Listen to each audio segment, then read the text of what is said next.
Okay, not a whole lot of videos lately because I have been busy with work and haven't had a whole lot of time to address much of anything.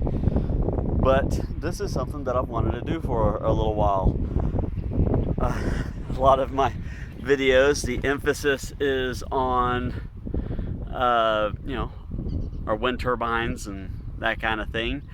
But sometimes we need a little bit more power than what they can do, and also addressing the budget side of what I do. Well, this is going to be a combination of my two favorite hobbies. My turbines, and of course, as I post those videos every now and then, the bikes that I put together. So we've got this thing.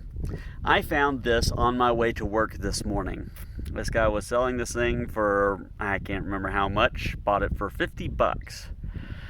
Doesn't know when it ran last, and from the best I can tell, I can still see Predator on it, and I can actually make out more of the wording through my phone than I can looking at this thing. But allegedly 7,000 watts. This thing has been out in the weather for I don't know how long. Some of the caps are messed up. That cap was working good all the way up until that point. And you can't really see little start. Oh, it had electric start. Had. Off. Okay, that's a rocker switch. So off, on, start. Alright, well, this is the condition that I got it in. Ain't that neat? Listen to this.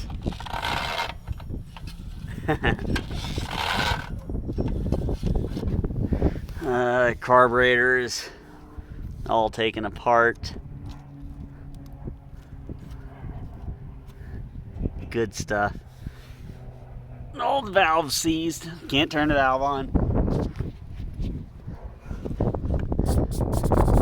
Didn't even bother to look in the tank. I figure for 50 bucks it doesn't matter what it looks like in the tank.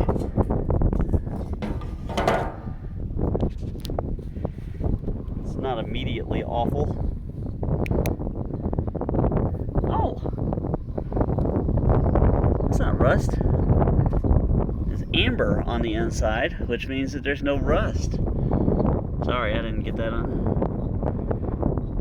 I can see clean metal on the bottom. The gas looks awful, but clean metal on the bottom. That means that gas tank is salvageable.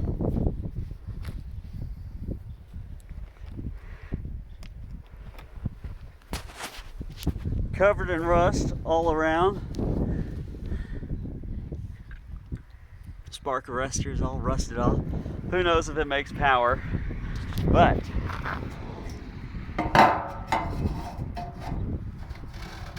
we're going to spray some stuff at it and just see if it'll crank. We're not out here for you, Finley. Let's see what I can prop my camera up against.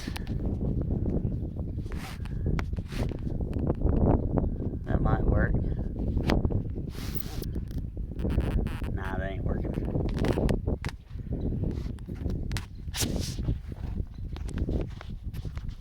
Ooh, that works. Finley, get out of the way.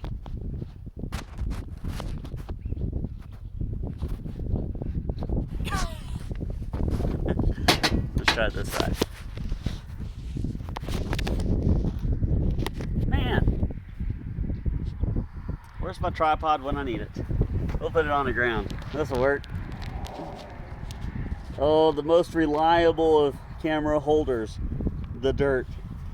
Okay, so this is what I use just to test these things out. Cheap stuff, buy it at Walmart, and I'm just going to spray a bunch of it into the carburetor, pull the cord. We're going to see what happens.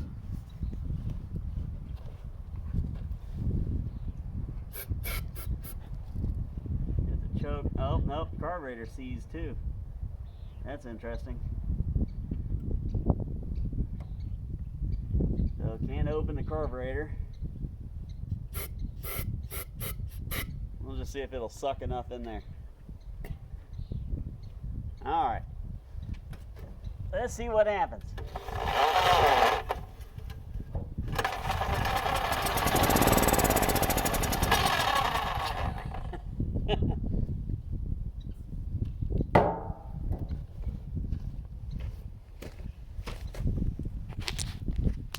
So, no telling yet if it makes electricity, but it starts and runs.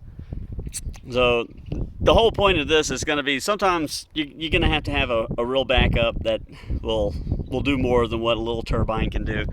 I love my little turbines, love charging my little batteries, but sometimes if the power goes out, yeah, my stuff doesn't do very much to make up the difference. So we're going to see what we can pull out of this, and I'm going to do a little bit showing about how to, whenever you pick up these things, like obviously this needs a new cord assembly, it's going to need a new petcock, it's going to need a carburetor either replaced or completely gone over. I'm going to show you guys how to do that, and hopefully show you guys how to pick these things up for cheap because they're broken, and how to put a little bit of work into them and get them back to going the way they're supposed to. This thing is gonna be pretty simple, I think, and hopefully you guys that are already electrically inclined will get to see a little bit about how to work on a gas motor a little bit. Maybe it'll be useful, maybe not, but I'm gonna do it anyway. So stay tuned, and thanks for watching, guys. Have a wonderful day.